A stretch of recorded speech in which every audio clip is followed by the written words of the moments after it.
Hello and welcome to the Candy or Curse book tag. Number 1 is Candy, a book that is a comfort read or a cozy blanket on a chilly autumn day. And for me, I picked The Fellowship of the Ring by J.R.R. Tolkien because that first book and first movie are so chill and so relaxing and just have that perfect autumnal vibe. Number 2 is Curse.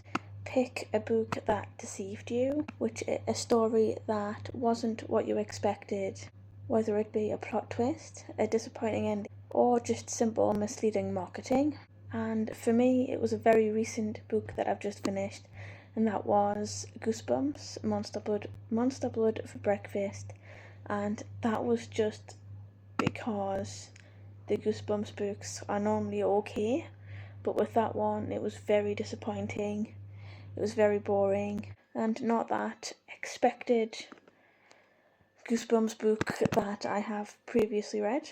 Number 3 is Candy, a sweet romance, a heartwarming love story that gave you the fuzzy feels, and for that I picked The Pumpkin Spice Latte because it was exactly that. It was warm, it was cozy, it was cute, and it's just a very simple and easy pick for that question. Question 4 is Curse, a book that scared you in a good or a bad way, a genuinely creepy read, or one that was terrifyingly bad. And for me, I picked So Thirsty by Rachel Harrison? But that one ended up starting off quite quirky and ended up more into the horror genre, with a couple of bits that were a bit scarier, which is a good thing. It's what you want with a bit of a horror thing, based book, which was quite surprising, but I did manage to finish the book and I gave it 4 stars in the end. Question 5 is Candy, a book you devoured in one sitting, an irresistible, couldn't put down book that you read. And for me, I picked 1984, but it was the dramatised audiobook version on Audible. That was an absolutely phenomenal read for me. It wasn't very long, and my brain gobbled that up so fast. Number 6 is Curse, a character that gave you the ick, someone you couldn't stand, villain or not. And for me, I picked Clara from The Goldens, and she was just an unpleasant person. She was very icky, she was meant to be completely that way, which is fine, but she was the ick of that book. Number 7 is Candy, a book with autumn vibes, cozy settings, dark academia, witches, etc. And for that, I picked The Night Circus because it was autumn vibes through and through. When I originally read this, I did think of autumn, chilly nights, chilly mornings. I didn't care for the book that much, but the vibe that I did get was autumn vibes. And number 7 is Curse, a book you wanted to love but didn't. And again, The Night Circus.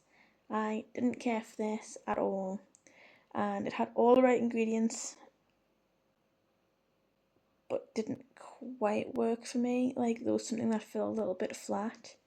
And I also have another suggestion on this as well, and that was The Wasp Factory. Like, it just didn't quite cut it.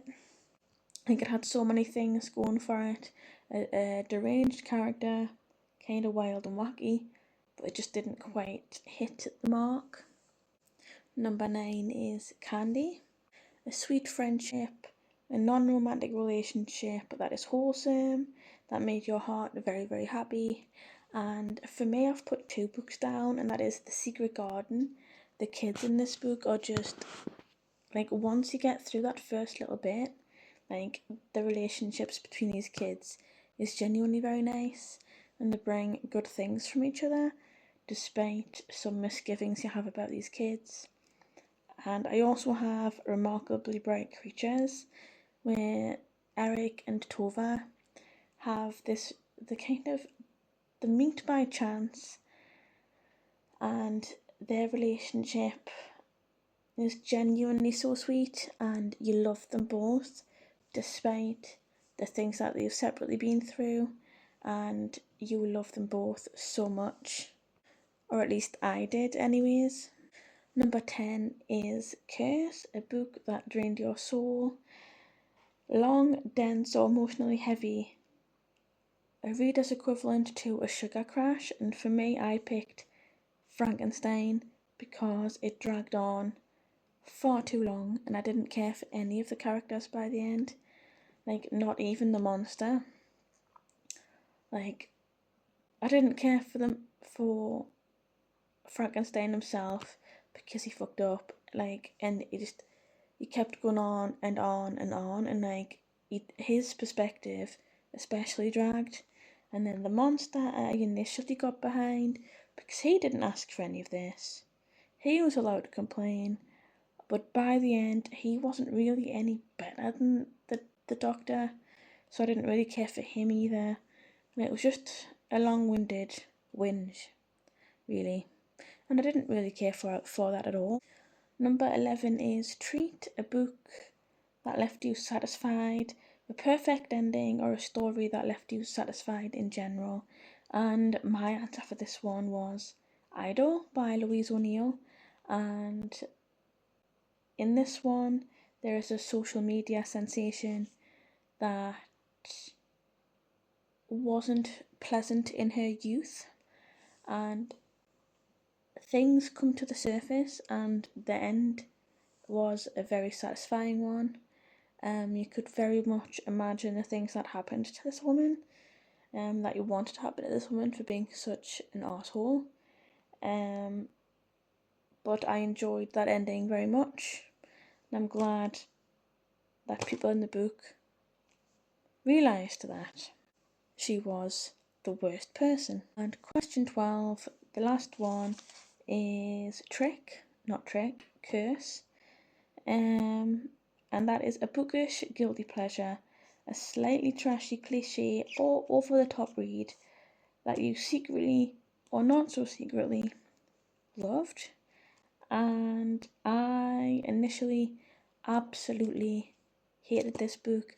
I slammed it on the internet, and for the most part I still completely agree with what I say about this book, and that is Twilight, because it is absolutely trash. It is terribly written. Most of the characters aren't likable, and I reread it and I don't hate it as much as I did the first time I read it. I rewatched the first film after I read it as well. That is, I now realise, utterly atrocious, but hilarious in the best and worst ways possible. But again, I'm there for the vibes, man. The vibes are the guilty pleasure, and I'm so there for it.